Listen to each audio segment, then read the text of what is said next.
This week on the Gift of Gaming podcast, we're approaching the end of February. So you know what that means. It's news time.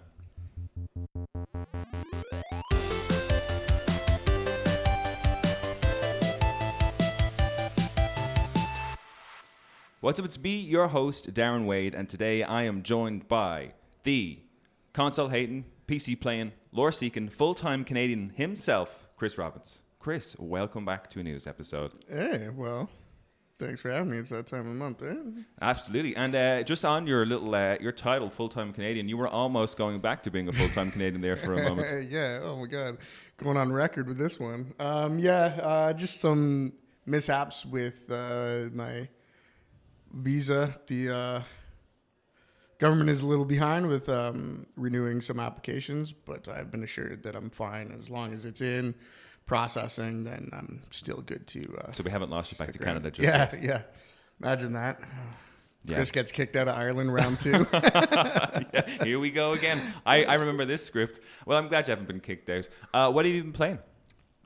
Since the last time I've been on the podcast, there's quite a bit I've been playing, but right now the primary focus is Armored Core 6. Nice. And buddy, let me tell you, it is fucking fantastic. It is.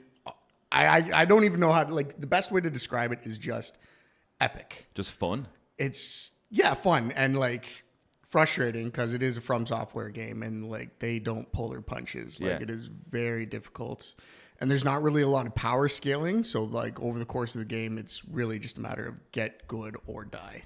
Right. But it's got some of the best bosses I've ever fought in a video game. It is just incredible. And the dopamine, because you're these giant mechs, and you're just cruising, trying to attack a warship.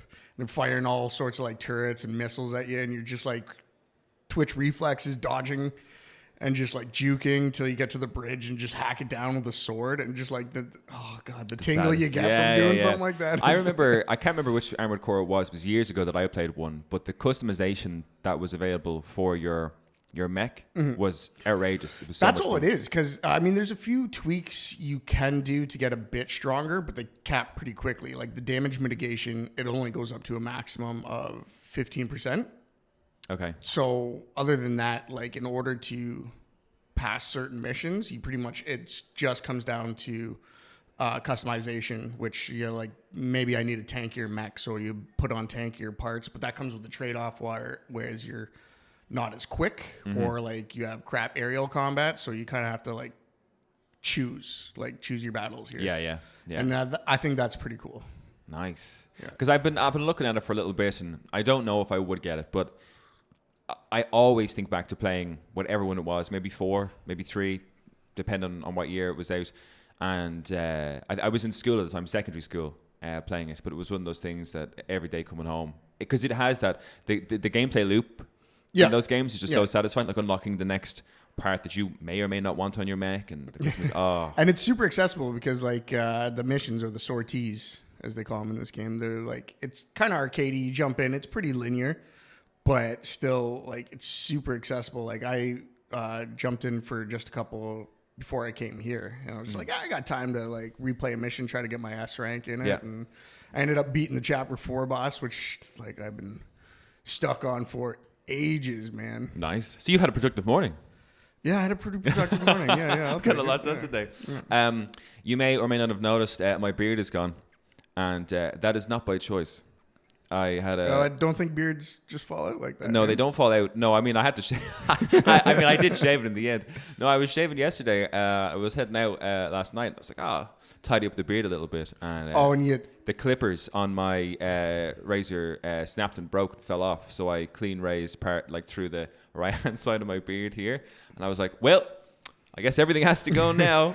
I do that. Not quite one of those situations, but a lot of time, I either go full grown, just grow it out as much as possible, or go clean baby face. There's really no in between. I'm not good with trimming. Yeah. So recently I tried to take down Tidy some sides, And I'd look in the mirror and it would be super lopsided and looking at like a Picasso painting or something. And I was just like, well, I'll try to even out the other side. And I end up just going all the way down. Just keep going, trying to fix either side. Good stuff.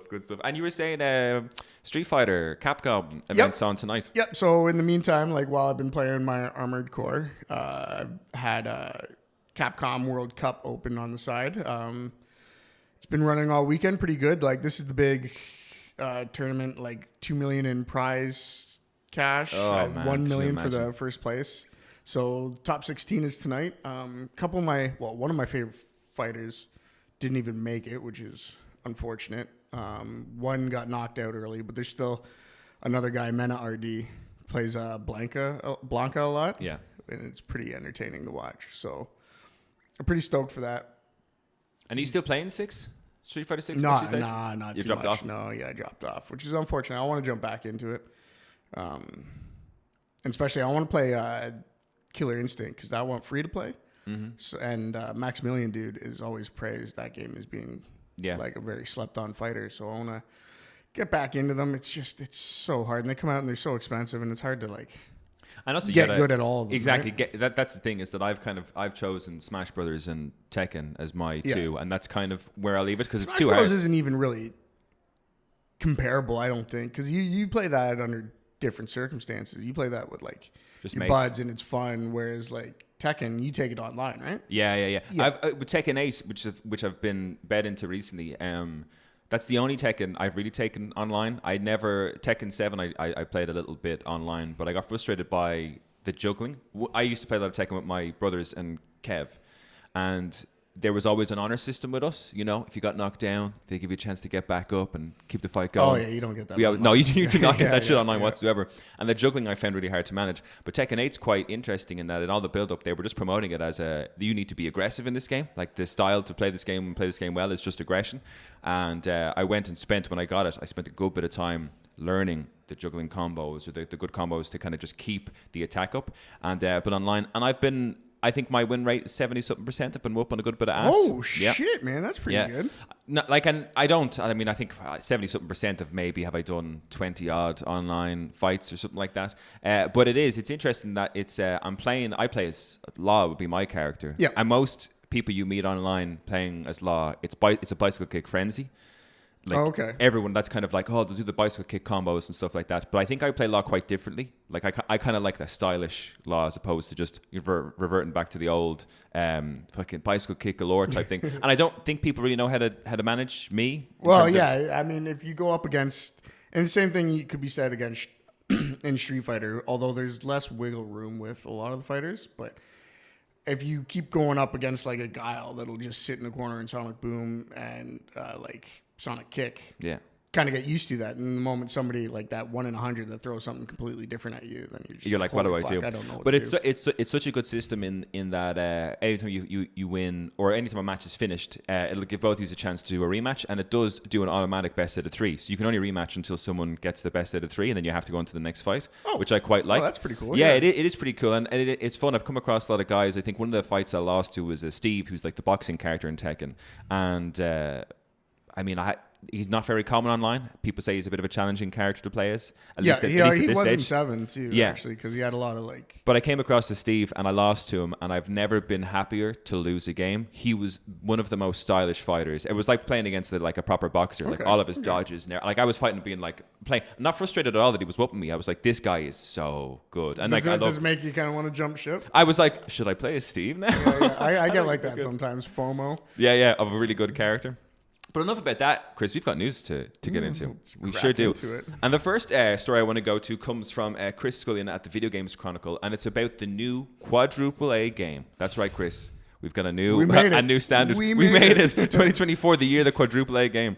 Okay, so quote: people will really see how vast and complete that game is. Quote from Yves Guillemot from the Ubisoft CEO as he defends Skull and Bones' $70 price tag despite its live service leanings, and he calls it a quadruple A game. So Ubisoft co-founder and CEO Yves Guillemot has defended the $70 price tag during a Q&A session as part of a conference call discussing Ubisoft's Q3 sales for its fiscal year in 2024. One caller pointed out that Skull and Bones now appears to be taking a more live service approach. The game's one-year roadmap was recently published, for example. The caller asked why Ubisoft was insisting on charging $70 for the game and potentially limiting the size of its player base, suggesting a free-to-play model may better suit the live service mechanics and give it a better chance of building a community. Guillemot replied with an assertion that Skull and Bones deserves to be a full-price game because of its scale. Quote, "You will see that Skull and Bones is a fully fledged game," he said. "It's a very big game, and we feel that people will really see how vast and complete the game is. It's a really full, triple, quadruple A game that will deliver in the long run." An open beta for Skull and Bones started today. This was in February 8th and ran until February 11th. The beta supports cross-progression and cross-play. Progression will be capped at the rank of Brigand Tier 6 and will carry over to the full game. And following a troubled development that saw the game delayed on a number of occasions and rebooted in 2020, Skull and Bones was finally released on February 16th, priced at $70. Players will be able to play the game 3 days early if they had pre-ordered, and the pre-order includes 2 extra missions. Although Skull and Bones has nearly finally had its release, its long-running development problems have shown no signs of abating. A Kotaku report in September said the game had lost its third creative director, Elizabeth Pellin, who had been responsible for rebooting the project after its initial 2018 target was missed. Pellin, who most notably wrote and directed 2003 shooter 13 and led level design for Splinter Cell's first prequel, Pandora Tomorrow, had been expected to remain at the Singapore studio until at least the end of this year, it was claimed. Quote, 5 years ago, Elizabeth went to Ubisoft Singapore with a mission to reboot the creative direction of Skull and Bones, a spokesperson said at the time. She succeeded, and the Skull and Bones team is now fulfilling her vision to deliver a unique naval action RPG experience to our players. So this is the first article I came across, Chris, that when he first quoted as a quadruple A game. And we kind of, over the podcast, while Luke especially, I think, has been kind of keen on keeping an eye on this, but it's not had an easy ride at all. It's been in development, I thought, for like 7 years or something. Hasn't it been in development since like Black Flag or something? Yeah. So I think Black Flag was its inspiration to actually the success of Black Flag. But I found I went online to see just how it was currently doing in terms of reviews. I was like, hey, it's been released for a couple of weeks. So the game, which officially launched on February 16th, currently sits at a 57 Metacritic score and a user score of 3.6 based on over 800 ratings. GameSpot has said, everything that was great about Black Flag has been ripped out to accommodate tedious live service elements and a half-baked multiplayer that makes you feel disconnected from other players. And Eurogamer said, Ubisoft long in the works Pirate Adventure boasts a beautiful world and bombastic ship-to-ship combat, but it sinks amid boring, busy work and tedious traversal. Quadruple A game, Chris, huh? How dare them claim that title? Like, how disconnected do you have to be from like what a good game is to just be like, yeah, this game we built, quadruple A, man, it's the first. Outrageous. Outrageous. So, and the funny thing is, because a lot of people are mad, like, yeah, $70 for a live service game is fucked. And even just like paying for a live service game kind of stings, especially when there's a bunch of like microtransactions. Yeah. And another game that's out right now kind of took some flack for it. But Helldivers 2 is doing great. Yeah. It's not quite 70. It's like 40 quid, I think. Yeah. But it's a live service, and it is doing fantastic. Like, it has more claim to the title of quadruple A than it seems so. It's like it seems to be full on desperation in that. Obviously, it's been in development for so many years. The cost, I think I was reading another article, the cost has kind of surpassed $200 million on this game to date. So it's obviously an effort for them to try and recoup the money. But what a way to kill! Pull the wool over our eyes. But yeah. Trust me, it's good. Quadruple A, and what a way to kill your user base. Like free to play. Imagine how many people would hop on that and pay for the live action shit. This is Ubisoft, isn't it? Yeah. Like they've been killing their user base. Like, I don't know how they still have fans. Like I really don't. Like that's what they do. I don't think they want to be in the industry. No. I think they're trying to just like let's see what their breaking point is. Like, how far do we have to go to push really our fans. Show them that we just it's a social experiment. That's all Ubisoft is, a social experiment. A question to put to you, Chris. Any games that you've played, is there any game that you've played that you think would deserve the title of quadruple A game?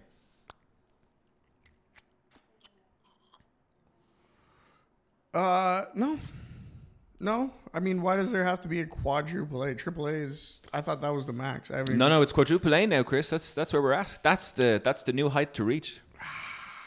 I don't know. I want to say maybe Elden Ring, but I still don't. That was just a AAA, I think. I think quadruple A is interesting in that I think it needs to be if you're going down that road, it needs to be a fully fledged game with live service abilities thereafter. So like I would say, if I were to call a game quadruple A, I think of something like Horizon Forbidden West, but something that's constant, like the That's full not game. It's live service though. no, but what I mean is you'd have that game and take a game like that is that complete, and then add a live service element to it. Yeah, Because that's the only way you could call a game quadruple A, surely, right?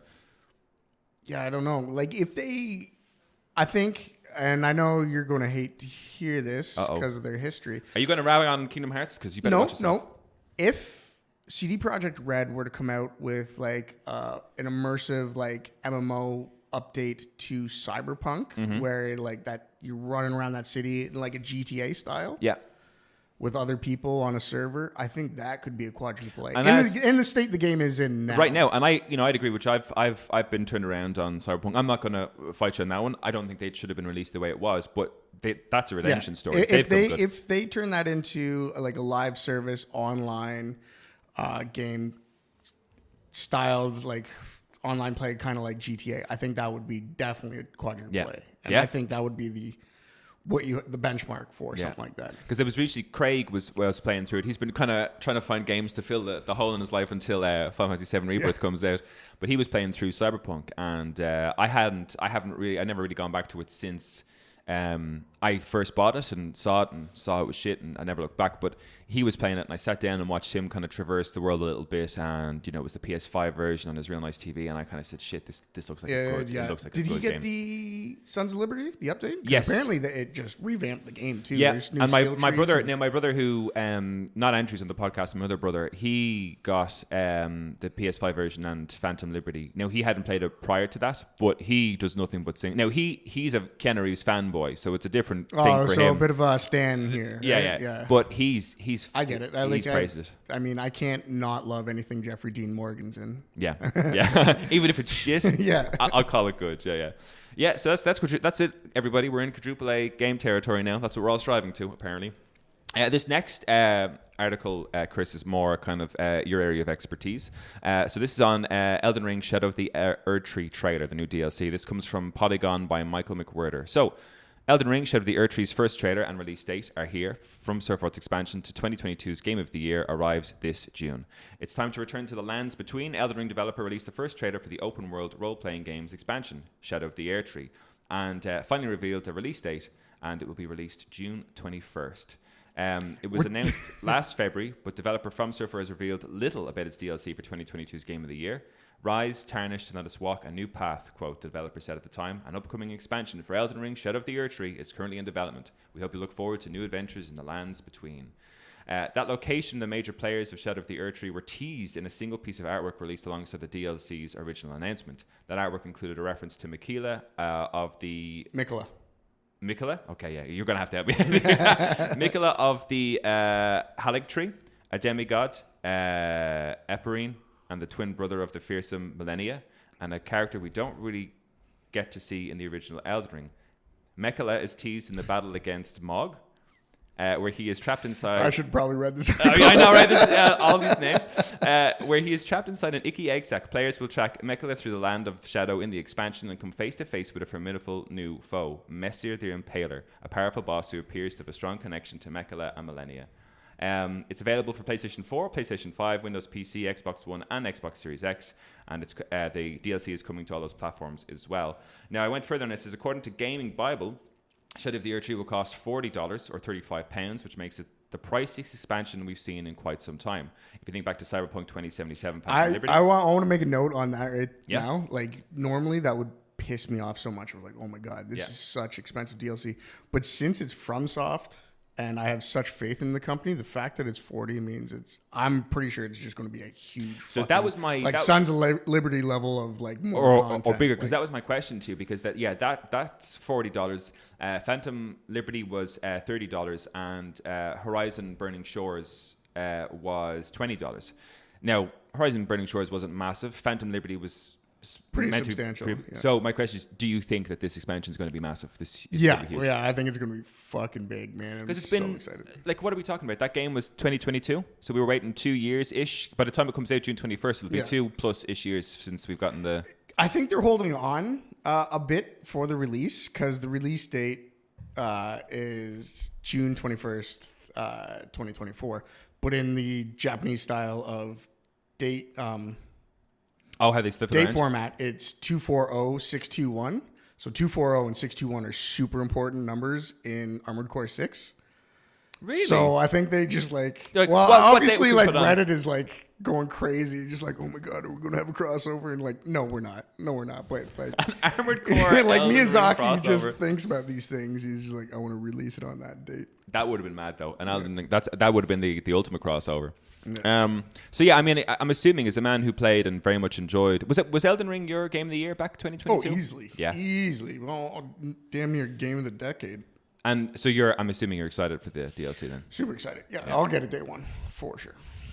Day one, because you and Luke are usually. No, I have my exceptions. DLC's different. I have I have my exceptions, and that is Souls games. Street Fighter, I bought day one. I do have my exceptions, but this one, because you want to get there right at ground level when the servers are the busiest, because that's when you get as much co-op action and invasions. Because a lot of people hate that aspect of playing Elden Ring or the Souls series, where like some random can just invade your world and kill you. But I love that shit, man. I'm all for it. You're like, bring it on. Yeah, exactly. That is dope. And the trailer, I watched the trailer, and I don't know anything about Elden Ring, but the trailer looked dope.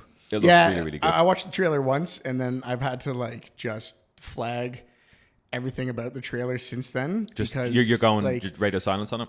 Yeah, because even some of the like little like Reddit articles I saw, it was just like, yeah, because this spell is in the game, that confirms our suspicions that rune bears are linked to dragons. I'm like, how the fuck? Like, no, it just like, and people know who this boss is already, the Mesmer or whatever. Oh yeah, yeah. Like, nah, you know what? Fuck you guys that are going to like tear this apart frame by frame. I want to jump into the world and start figuring this stuff out. What I thought was really funny was we did a brief thing. I think it might have been in a post show. They talked about the artwork that was released with the announcement. Yeah, and Body Video did like a 45-minute video of just the breaking down the still image of, and I thought that is impressive. Like how deep the lore goes.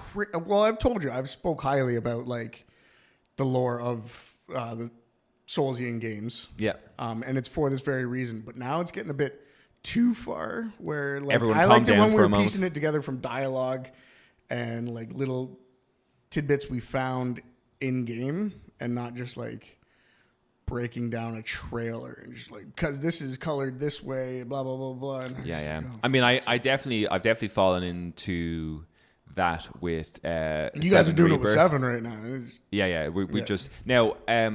I've kind of gone on silence now since I think I was saying to us we were walking in that the physical copies of the game are out in the wild now. So there are leaks of pictures and sections from the game and stuff. So I'm going radio silence. But I was guilty of that. I mean, the podcast shows that we've got like deep dives into the episode, the trailers themselves, where I went so deep that I was like, am I? No, I haven't, because I'm big into content. I'm surprised you even played the demo. Like, that was kind of shocking to me. I just can't get enough of it, Chris. That's it. I just cannot get enough of the game whatsoever. Now, I haven't played the. There was 2 parts to the demo. They released like the first section was the opening chapter of Rebirth, and then they were releasing another section for the demo, which was further on in the game to experience a bit of the open world section. I haven't played the open world section. I haven't had the time. And now that's the section I'd rather play before I bought the game, because as it stands right now, like I don't know if I would even get the game unless like the open world kicks ass. So, judging by what I've seen in terms of trailers and stuff like that, it looks like the open world kicks ass. And it is I think Kev put a message up in the podcast chat there the other day that it's standing, I think, currently at 93 or 94. Yeah, I can't trust reviews on Final Fantasy 7 specifically, because we're all just such nutcases and fanboys. Yeah, you guys love your Final Fantasy, and I'm not trying to disparage. Just like, I mean, yeah, I'm sure it would be a great game, but it might not be my game. Yeah, exactly. So I can't really trust the reviews. Yeah, That's totally fair. And I think it's one of those things where now it's one of the things I've come across where you're talking about like kind of that complete consumption of lore to the game where I don't think I'll do this again, like in terms of watching every trailer that comes out for a game, getting deep into it. Because there's all these conspiracy theories about where the game is, like the weird ending that this game might have. And I've gone so deep into that I actually do feel like I'm getting ready, like, I'll play the second part of the demo. But I'm a bit exhausted. I'm a bit like drained of that. I'm like, no, I just need to go and just fucking play this game and stop talking about this game at this stage. Like, take a week off work and just shut yourself in. I have a couple of days. I've got a couple of days off to get into it now next week when it comes out. So I am excited. Yeah, next time I do the podcast, I think our next episode is myself and Craig, and I think we'll probably hopefully get a voice note from Kev over in New Zealand. We're going to do our first thoughts on Rebirth because it'll have been out by a couple of days. When's it release? It's releasing 29th of February. Okay. And we'll be doing the following week. We're going to do because this news episode's coming out the 20. This news episode will come out the 29th of February. So this episode will be out the day Rebirth comes out. Right. Yeah. Okay. And then we'll do next week. The following week we'll do our first thoughts. But that's it. I just need to play the game. But meanwhile, Chris, after all this talk, there is leaks potentially of a PlayStation 6. How does that feel, knowing that all your favorite games are coming out and then they're going to be re-coming out on the next Yeah, I know, right? PlayStation 5, the era of remakes. Fancy new Portal you bought? Not going to work on the PS6. You got to buy the new Portal. So these leaks are coming from Tom's Guide, and this is by Elise Stanley. So PS6 first specs leaks reveals an AMD Power 8K gaming at 60 frames per second. Rumor has it Sony will continue its partnership with AMD. 60 frames? Yeah. Surely not. You were expecting more? Way more. Well, 60 frames is old as shit now. You're a PC gamer, Chris. You get the best of every world, right? We still don't get 4K and 60 frames at the same time on PS5. We get one or the other. Oof. Yeah. But with PS6, we get both. I don't think many people get 4K and over 60 frames just based on like monitor hardware. So I don't think it's really available yet. Most games in the PS5 have a performance or graphics mode. Performance will put it to 60 frames per second, and graphics will boost it to a super high def, close to 4K. Yeah, but I don't think like even TVs themselves are really up to 4K and over 60 frames, unless you're paying like I think there might be a monitor out there that's like €1,200. Crazy money. Yeah, this is life. We have to choose one or the other, Chris. We don't get both. Well, I did 2K 144 easy, but I mean, okay. PC. Okay, all right. Well, let's get into these leaks anyway, Chris. You can show over the PS6. We're well into the PS5's third year on the market, and we're likely to still have a few years yet before its successor, presumably called the PlayStation 6. However, that hasn't stopped the PlayStation 6 rumor mill from steadily churning. The latest comes from YouTuber Moore's Law is Dead, a reliable tipster who previously leaked details about Sony's long-rumored PS5 Pro with beefed-up internals. In a recent video, Moore's Law is Dead claimed to know with 100% certainty that Sony will continue its partnership with AMD to power the PS6 and PS5 Pro. Oh, that's exciting. Yeah, that's good. The chip will boast a speculated 4K at 120 frames per second and 8K at 60 frames per second gaming experience. Wow, so that's it. We'll finally get it, Chris. 4K at 120.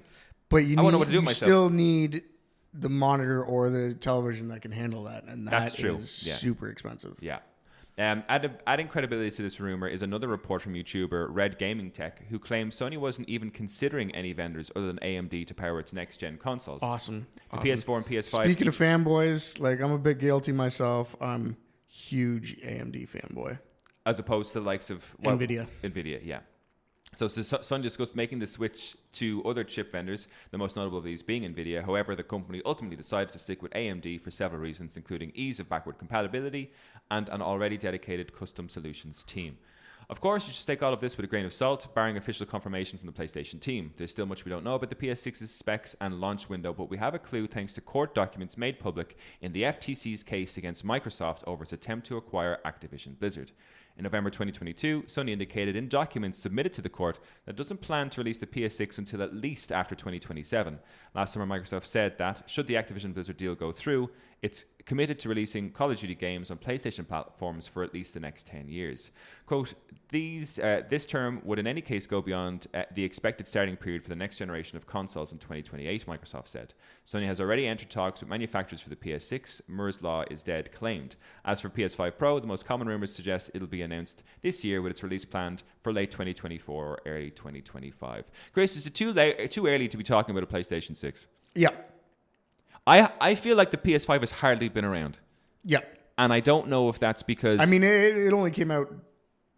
God, I don't know. Time is 2020. So fucking crazy yeah, but now. with COVID and during lockdowns. the pandemic, right? Yeah, 2020. Yeah. You shouldn't admit this on the podcast, but I had to break they were guidelines. They weren't laws. I broke the guidelines where it was, please stay within 5 kilometers. But I heard there was a PlayStation 5 for sale 18 kilometers away, and you better believe I drove 18 kilometers to pick up my PS5.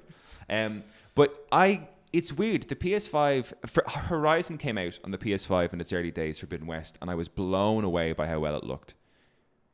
But I still don't feel like the PS5 has hit. I'm still waiting for I don't feel like I've hit this next gen of PS5 games. They're still going to release a PS5 Pro.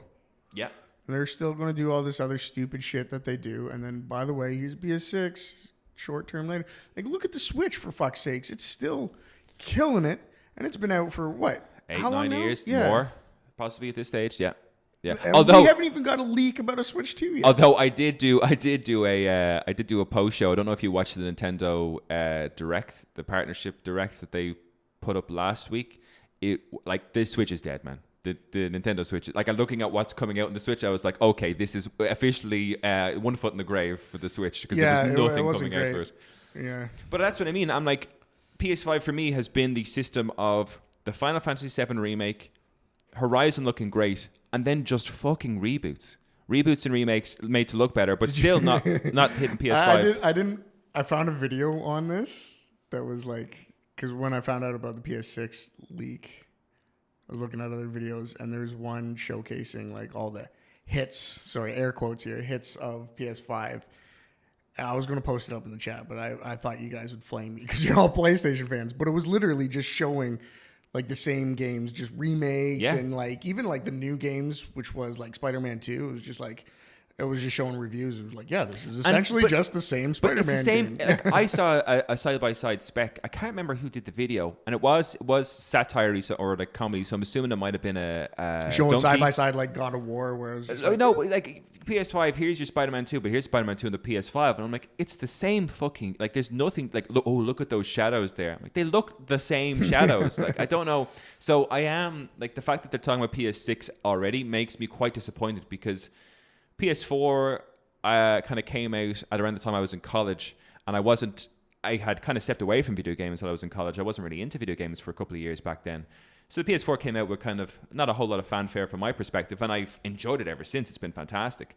But the PS5, I was so hyped. You couldn't pick one up. It was all this get it in the new age of gaming, and it has not yet. It's like the empty nightclub with a lineup outside, just trying to build hype around it. Yeah, nobody's in there yet. You want to go in here, trust me. Yeah. But that's it. It hasn't been delivering, I don't think, in terms of the games, the style of games. We've got nothing but remakes, and don't get me wrong, Final Fantasy VII, yes, is a remake, but it's a brand new top to bottom. It's a whole. It's a different kind of. Differentiate between remake and remaster. Yes, I think we're talking about remasters. We're getting fucking tons remasters out the ass for PS5, and that's just been quite disappointing, because I was expecting and Forspoken kind of had that potential, but there's lots of games that were still huge flop. Yeah. But there were so many games even now still that are PS4 and PS5. Publishers, developers still aren't willing to be we're going pure, which is what I respect about Rebirth. That Final Fantasy VII Rebirth is just PS5 exclusive. You can't play it on the PS4. And I'm like, good, okay, we're getting there now. It's been out for fucking 3 years. Let's experiment on what this thing can do. Even some of the games, I know they have some other big hits coming, the new Kojima. Oh my God, Death Stranding. So he's making one. But even some of the other games that they're really pushing that Splatoon. Oh, Foam Stars. Sweet and Jesus. Just some of the other games that they're pushing, I'm just this. It's not PS5. Yeah. When I say it's not PS5 worthy, you can games. have your fun games. I'm not saying that everything needs to be a Breath of the Wild style. You're fucking 6 years in development to get it out there.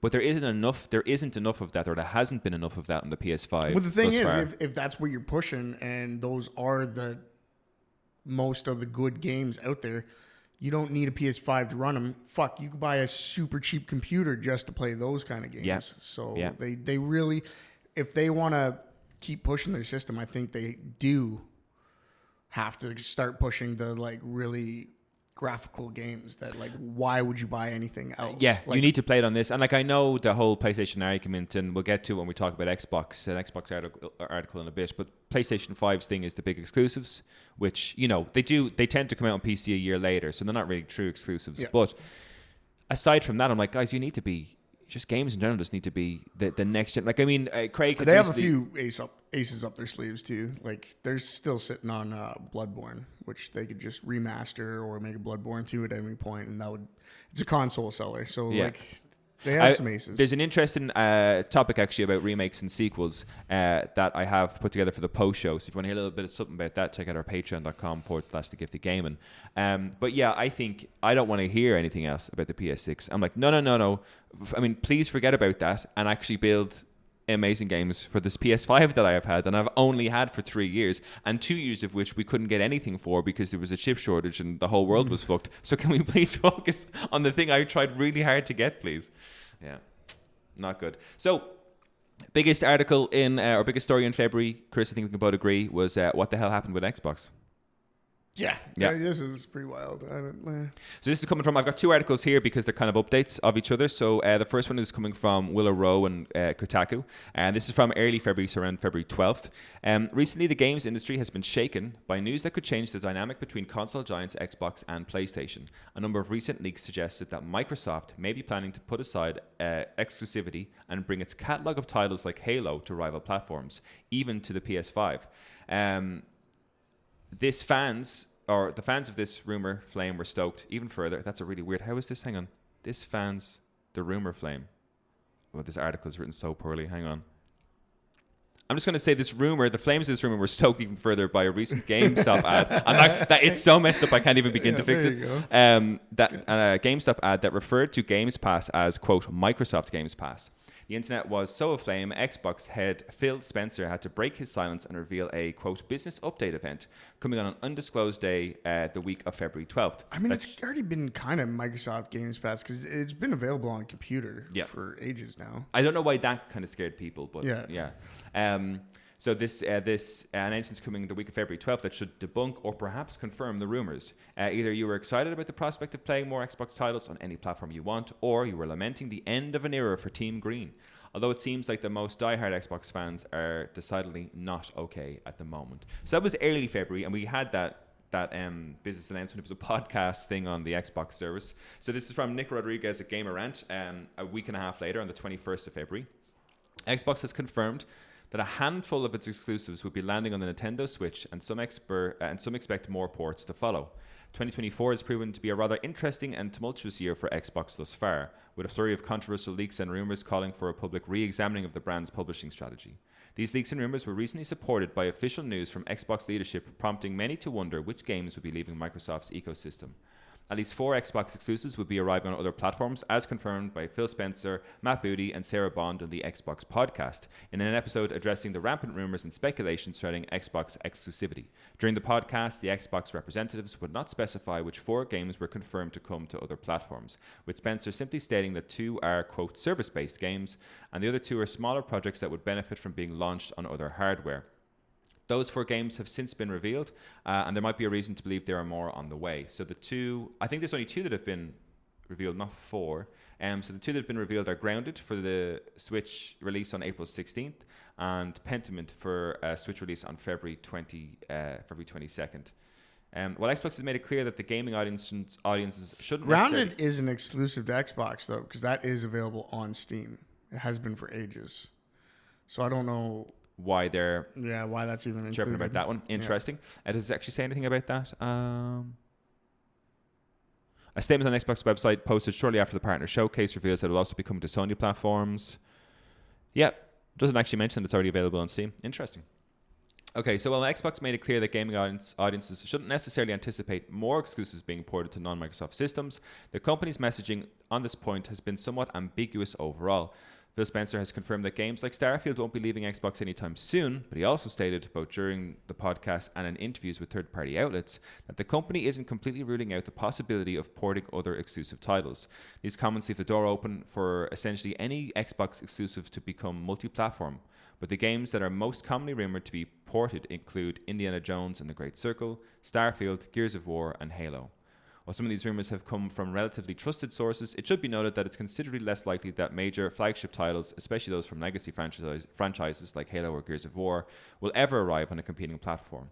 However, the fact that the rumors about the aforementioned 4 games being ported turned out to be true, Phil Spencer's comments about console exclusivity as a whole, and Xbox's hesitation to outright confirm that certain games will always be Xbox exclusive, mean that nothing has been ruled out.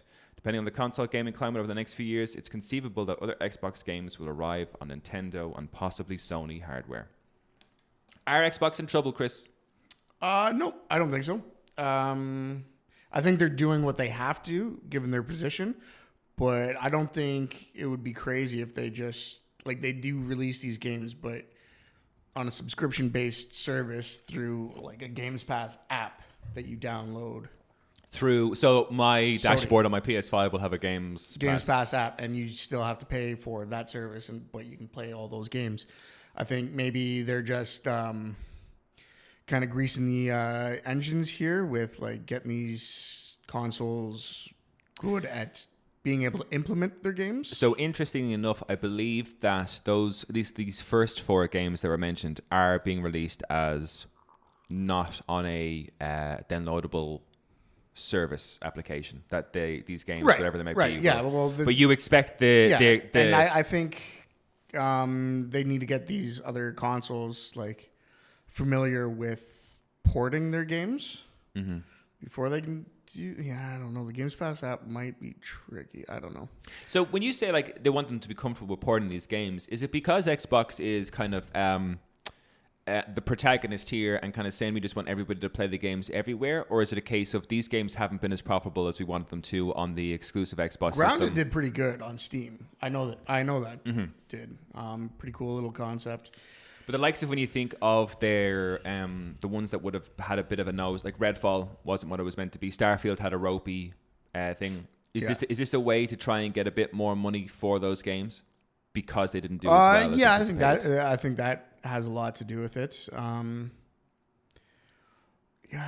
don't really know what the play here is, because it would suck if they're in that much trouble where the Xbox ceases to exist, because then that was the worry. We were all chatting about it. Yeah, originally. Then PlayStation has a stranglehold on the marketplace. Yeah, for and consoles. I don't want, as much as I love PlayStation over Xbox, and I do think that Sony has the better system and consoles and exclusives, and it's my choice, Team Blue. I don't want there not to be any competition. The competition is vital, I think, for the thing as a whole. So if Xbox became this, and that was the worry, which they have confirmed isn't the case. They have confirmed that they are still building consoles, which is great news. I think they're going to start building. Well, I think what they should do is start building PCs, quote unquote, streamlined as consoles, where you can download all the same apps or most of the same apps that you would on a PC. It's just that, for all intents and purposes, like, aesthetically, it looks like a console. The UI, the whole, like, probably like a streamlined Windows operating system, functions as a console. And then you could download all your same apps like Steam you'd have on your console, but they would still just, like, try to push the Games Pass. Like, sure, you can have Steam on our console and get all your PC games there, but you still have access to Games Pass, which is essentially what we have on Windows right now. Which a lot of people would be like, yeah, of course I'll get the Games Pass, because I mean, what, $15 a month, and I get to play. It is, free. And it's unanimously the best deal in gaming currently is, Games Pass. Again, myself and Craig made the argument that for us, there's nothing there that we're mad to play. But again, myself and Craig play games differently in that I'm big into waiting for the big exclusives, because the exclusives speak to me. Horizon spoke to me. Final Fantasy speaks to me. But yeah, I think there was supposedly a leak, and I don't have the article in front of me here, but there was a leak to say that Phil Spencer had sent an email out, or some higher up Xbox executive have sent an email out to employees ahead of the interview on the podcast, and stated that their plan is to have Xbox on every screen. So it seems to be that they're going So for like that a box confirms my cloud idea system. of Games Pass on That your TVs would have a Games Pass app that you just you buy an Xbox controller or something like that to go with your TV or whatever. Which, in fairness, if they kind of like Stadia, wasn't it? yeah, it was Stadia. But that's the part that worries me, is that the infrastructure still isn't fully there, even since Stadia. Like, it's still not like. For us in Ireland, it's fantastic because internet for us is cheap. It's unlimited data across the board for any sort of plans you get. That's not the case for most other countries. In the States, you pay fucking out the year if you go past a certain, data limit. And you were saying the same in Canada, right? It's not Very expensive in Canada. Yeah. Which means that if that's the way throttled and it's and so can it work? Like Stadia had its problems here for me in Ireland, and I think in terms of the Irish infrastructure was one of the cleanest ones to try and use for something like Stadia. Do you know what I mean? Unlimited data, quite good. I mean, we've got loads of data centers here, which is a controversy in Ireland currently at the minute anyway, like those server centers and stuff. So if it still doesn't work fully, will it ever be able to? Is it affordable to have everything on your screens? I don't know. Xbox making some moves though. Yeah, well, we'll see. I think they're also just like swinging for the fences now because they aren't. I can't imagine they're doing too well internally. I mean, they're also. But I mean, we did just spend a good amount of time shitting on PlayStation because they're just like regurgitating the same crap. Yeah. And now announcing a PS6. So, like, what have you got for PS6? You've got nothing so far for PS5. Get it together. Yeah, be interesting to see. But that's it for the show today, Chris. Thanks a mil for hopping on and going through these articles. No problem. Yeah, appreciate it. Are you going to stick around? I've got like 1 or 2 articles for the post show, which are good fun. And to our listeners, if you're interested in catching more news, you can check out patreon.com/the gift of gaming for loads of other content as well as extra news episodes that we put out. Chris, thanks for hopping on. And to our listeners, as always and forever, keep enjoying the gift that is gaming. Peace out.